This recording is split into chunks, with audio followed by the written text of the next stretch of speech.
Hello students, welcome to my channel. आज मैं आप सभी को इस वीडियो में एक्सरसाइज 3.2 के क्वेश्चन नंबर 3 का थर्ड पार्ट करवाने जा रही हूँ। इसके फर्स्ट और सेकंड पार्ट मैंने पिछली वीडियोस में करवाए हुए हैं, तो वहां से जाकर आप देख लेना।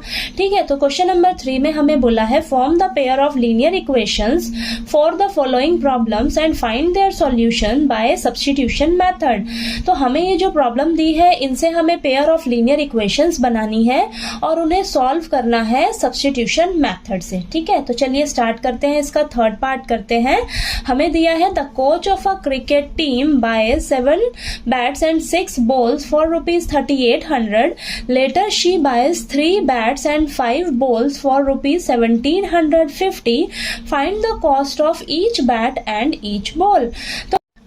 तो हमें थर्ड पार्ट में बोला है कि एक क्रिकेट टीम की कोच है जो 7 बैट और 6 बॉल खरीदती है 3800 रुपीज में, और उसके बाद जब वो 3 बैट और 5 बॉल खरीदती है 1750 रुपीज में। ठीक है, तो हमें एक बैट और एक बॉल की कॉस्ट निकाल कर बतानी है। ठीक है, तो अब इस प्रॉब्लम से सबसे पहले हम पेयर ऑफ लीनियर इक्वेशंस बनाएंगे, फिर उसे हम सब्स्टिट्यूशन मेथड से सॉल्व करेंगे।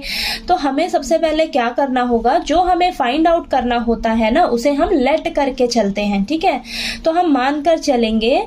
लिखिए, late the cost of 1 bat, एक बैट की कॉस्ट को मान लेते हैं हम X रुपीज। ठीक है, और ऐसे ही let the cost of 1 ball, एक बॉल की कॉस्ट को मान लेते हैं हम Y रुपीज। ठीक है, अब लिखिए आप, अकॉर्डिंग टू क्वेश्चन हमें बोला है कि जो वो कोच है क्रिकेट टीम की, जब वो 7 बैट और 6 बॉल खरीदती है, कितने रुपए में? 3800 रुपीज में। ठीक है, एक बैट हमें कितने का पड़ता है? X रुपीज का।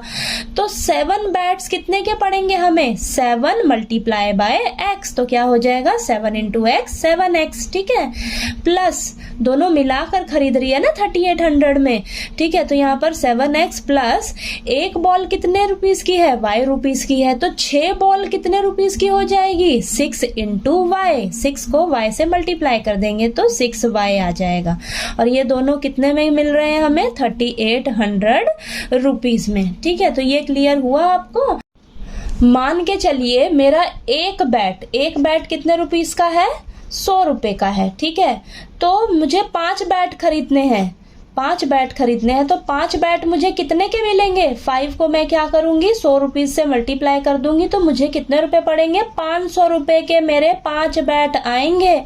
तो इसीलिए यहाँ पर एक बैट अगर मेरा X रुपीज का है, तो 7 बैट कितने के हो जाएंगे? 7 मल्टीप्लाई X। ठीक है, तो इसी तरह 6 बॉल कितने की हो जाएंगी? 6 मल्टीप्लाई Y, क्योंकि एक बॉल मुझे Y रुपीज की पड़ रही है। अब सेकेंड इक्वेशन के लिए क्या हो जाएगा? बाद में वो क्या करती है? 3 बैट और 5 बॉल खरीदती है 1750 रुपीज में, यानी कि 3 बैट, एक बैट X रुपीज का है, तो 3 बैट कितने के हो जाएंगे? 3 मल्टीप्लाई X, और एक बॉल हमारी Y रुपीज की है, तो 5 बॉल कितने की हो जाएंगी? 5 मल्टीप्लाई Y, और दोनों कितने में खरीद रही है वो? 1750 रुपीज में। ठीक है, तो ये हो जाएगी मेरी फर्स्ट इक्वेशन और ये हो जाएगी मेरी सेकेंड इक्वेशन। ठीक है, तो चलिए इन दोनों इक्वेशंस को अब हम सब्स्टिट्यूशन मेथड से सॉल्व करते हैं नेक्स्ट पेज पे। ठीक है, तो मैं फर्स्ट इक्वेशन से x वेरिएबल की वैल्यू निकालने के लिए सोच रही हूं। तो यहां पर हम लिखेंगे फ्रॉम इक्वेशन फर्स्ट इक्वेशन क्या है मेरे पास? 7x plus 6y is equal to 3800। ठीक है, अब क्या करिए आप, बारी बारी सबको इस साइड ले जाइए, सिर्फ x वेरिएबल को ही आप यहीं पर रखिए। ठीक है, तो यहाँ पर मैं 7x पहले यहाँ रखती हूँ, प्लस 6y को इक्वल टू के इस साइड ले जाती हूँ, तो 3800 प्लस का 6y है तो माइनस का 6y हो जाएगा। ठीक है, अब यहाँ पर मुझे x की वैल्यू चाहिए ना, सिर्फ अभी भी इसके साथ मल्टीप्लाई में 7 है, तो इस साइड जाकर ये क्या हो जाएगा? डिवाइड में हो जाएगा। ठीक है, तो ये आप लिख लीजिए यहाँ 3800 माइनस 6y अपॉन में 7, तो मेरे पास ये x की वैल्यू निकल कर आ गई। इसे मैं मान लूंगी अब थर्ड इक्वेशन। ठीक है, अब मैंने ये x की वैल्यू फर्स्ट इक्वेशन से निकाली है ना, तो मैं इसे क्या करूंगी अब सेकेंड इक्वेशन में पुट करके वैल्यू निकालूंगी y की। ठीक है, तो अब यहां पर हम लिखेंगे put the value of x in equation second equation क्या है मेरे पास, 3x plus 5y is equal to 1750। अब x की जगह मैंने जो यहाँ पर x की वैल्यू निकाली है वो मैं यहाँ पर रख दूंगी। ठीक है, तो यहाँ पर आप रख दीजिए 3800 माइनस 6y अपॉन में 7, बाकी सभी को आप एज इट इज लिख लीजिए। ठीक है, तो ये लिख लिया मैंने। अब मैं क्या करूंगी, 3 को अंदर मल्टीप्लाई करूंगी ऊपर। ठीक है, तो 3 को जब हम 3800 से मल्टीप्लाई करेंगे तो आपके पास आएगा 11400। ठीक है, आप मल्टीप्लाई करके देख लेना। और यहाँ पर माइनस 3 6 क्या हो जाएगा मेरे पास 18, और यहाँ पर ये मल्टीप्लाई में y। ठीक है, और नीचे क्या रहेगा आपके पास 7। अब यहाँ पर प्लस का 5y इज इक्वल टू 1750। ठीक है, इतना क्लियर हुआ आपको। अब यहाँ पर मैं नेक्स्ट स्टेप में क्या करूंगी, एलसीएम लूंगी इस साइड। तो यहाँ पर इसके नीचे कुछ नहीं है तो यहाँ पर मैं 1 ले लूंगी। ठीक है, तो यहाँ पर आप 7 एलसीएम लीजिए। तो यहाँ पर ऊपर वाले जो 7 के ऊपर है ये सभी नंबर आप इनको एज इट इज लिख लीजिए। ठीक है, तो ये मैंने लिख लिया। और इसके नीचे क्या है, 1 है। तो यहाँ पर ऊपर वाला जो नंबर है उसे हम क्या करेंगे, 7 से मल्टीप्लाई कर देंगे ऊपर वाली टर्म को। तो 7 5 क्या हो जाएगा 35y। ठीक है, इज इक्वल टू 1750। ठीक है, इतना क्लियर हुआ। अब ये जो नीचे वाला नंबर है 7 डिवाइड में है तो इस साइड जाकर 1750 से मल्टीप्लाई हो जाएगा। तो ये नेक्स्ट स्टेप में कर लीजिए आप। ये आप इस साइड ये एज इट इज रखिए सभी को। ठीक है, अब ये 1750 से हम क्या करेंगे, 7 को मल्टीप्लाई कर लेंगे। ठीक है, तो यहाँ पर अब इसे सॉल्व करिए आप। ये हो जाएगा मेरे पास 11400। अब ये माइनस 18y है, प्लस का 35y है। तो माइनस प्लस माइनस आपस में ये दोनों माइनस होके क्या आएगा मेरे पास 17। बड़ा क्या है मेरे पास 35y, उसका साइन क्या है प्लस का, तो यहाँ पर प्लस का साइन रहेगा 17 का y। ठीक है, अब यहाँ पर इज इक्वल टू 1750 को 7 से मल्टीप्लाई करेंगे तो आपके पास आएगा 12250। ठीक है, इतना क्लियर हुआ। अब ये क्या करेंगे हम, 17y को हम यहीं रखेंगे इज इक्वल टू 12250 प्लस का 11400 है तो इस साइड जाकर ये माइनस हो जाएगा। ठीक है, तो ये आप इधर ऐसे माइनस कर लीजिए। अब यहाँ पर हम करेंगे, इस साइड आप कर लीजिए यहाँ पर।